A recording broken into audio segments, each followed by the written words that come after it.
Cara, tu estudou história, tá falando que tá terminando o mestrado aí. E esse lance das religiões africanas, que assim, você é uma pessoa preta, que é cristã, né? Mas que tem ciência de como é que foi o lance da supressão da religião dos caras aqui e tal.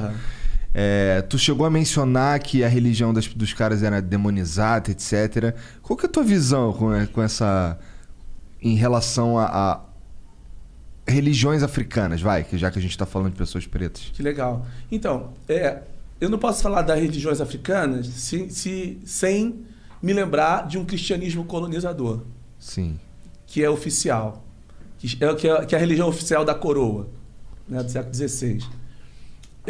Essa religião oficial da coroa, ela vai demonizar qualquer outra espiritualidade ou expressão religiosa que não seja que esteja em linha com o cristianismo, porque o cristianismo vai ser esse agente que vai legitimar a coroa em nome de Deus. Então o rei está abaixo do governo da igreja, que abençoa a dominação de seres humanos. Está aí. O problema está aí. Quando eu parto para falar das religiões de matriz africana, eu preciso entender que existem experiências indígenas que foram também massacradas na colonização. E por quê? Porque não eram cristãs. E por não serem cristãs, eram demonizadas. As religiões de matriz africanas, elas são demonizadas por não serem também um recorte do cristianismo, um braço do cristianismo. Então, quando eu penso nisso e faço perguntas sobre esse sagrado, eu começo a questionar o poder da igreja de querer trazer um Deus que é absolutamente hegemônico, dominador, e que a expressão dele na Terra é a igreja. Então, qualquer experiência que seja fora disso aí é coisa do demônio. Daí que vem esse olhar para as experiências religiosas africanas e afrodiaspórica e atribuir a essas expressões, porque o demônio é o Exu. O diabo é o não sei o que, é o tranca-rua. O demônio lá é o preto velho. Agora tu imagina eu com 52 anos de idade, numa igreja que está fazendo exorcismo lá, e eu tô lá para cantar, e eu tô lá com minha barba branca, e o cara vai lá e fala assim, ó, sai Pombagira. Sai preto velho. Aí sai preto velho. Eu falei, pô, bicho, qual é, irmão? Qual é, meu parceiro? Então, assim, é complicado. Mas é isso, acho que a questão do olhar para as religiões de matriz africana preconceituoso e demonizador, ele caminha junto com uma identificação da cor do negro, que é um respaldo que você vai ter, por exemplo, a partir de Isidoro de Sevilha, por exemplo, que ele vai construir um mito, que é o mito de Cão, que é um mito bíblico, inclusive, que um dos filhos de Noé vai ser amaldiçoado.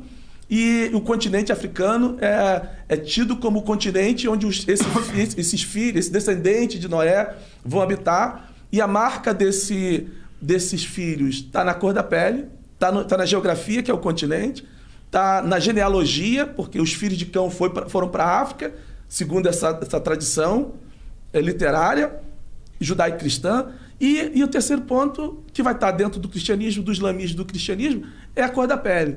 Então, tudo que se produz na África é maldito. As experiências cristãs da África, as experiências religiosas da África, são experiências malditas. Isso aí é o pano de fundo. Eu não posso falar sobre, por exemplo, quando eu vou pensar sobre o candomblé, quando eu vou pensar sobre as experiências tanto africanas quanto afrodiaspóricas, eu não posso olhar para isso sem fazer uma leitura anterior a isso, que é construída há muitos séculos, que é sustentada, por exemplo, a partir do século VI, VII, por Isidoro de Sevilha, que vai ser o pano de fundo para a justificação do século XVI da escravidão africana. Então está tudo isso ali. Então qualquer expressão africana vai estar relacionada ao demônio, por uma igreja hegemônica, e por ser uma expressão de resistência.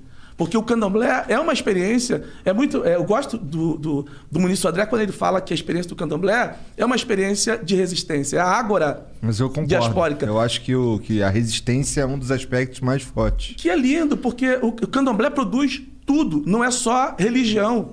E ele sobreviveu a anos, a séculos de escravidão no Brasil. Não estou falando do candomblé, mas estou falando das experiências africanas.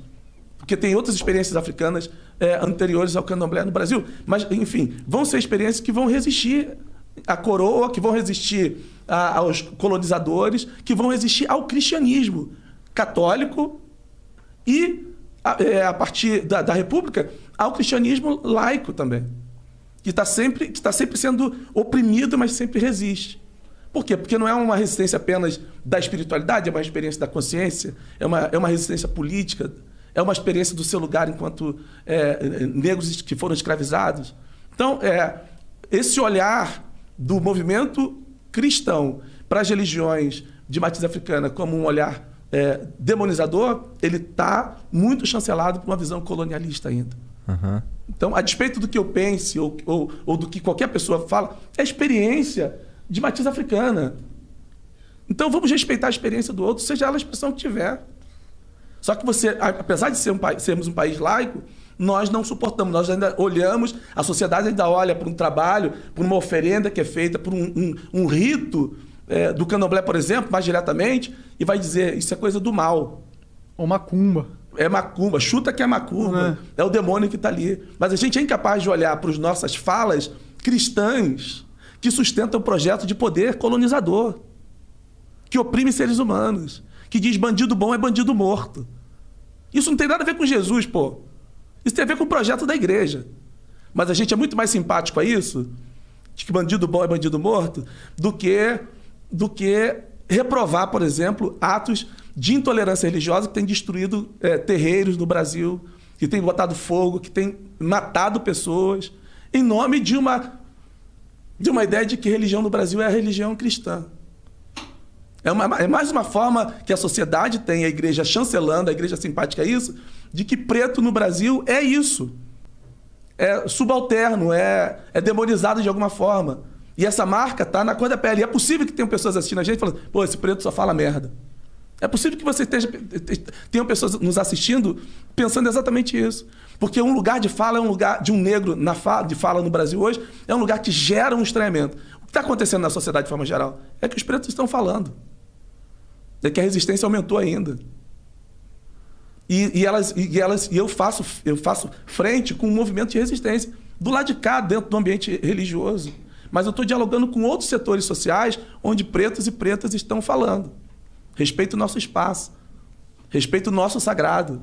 Que não tem que ter expressão. Porque eu, dentro de um ambiente tradicional, religioso, eu já fui perguntado o seguinte, você é muito bom, mas você fica muito suado na reunião. Será que você pode suar menos? Ué?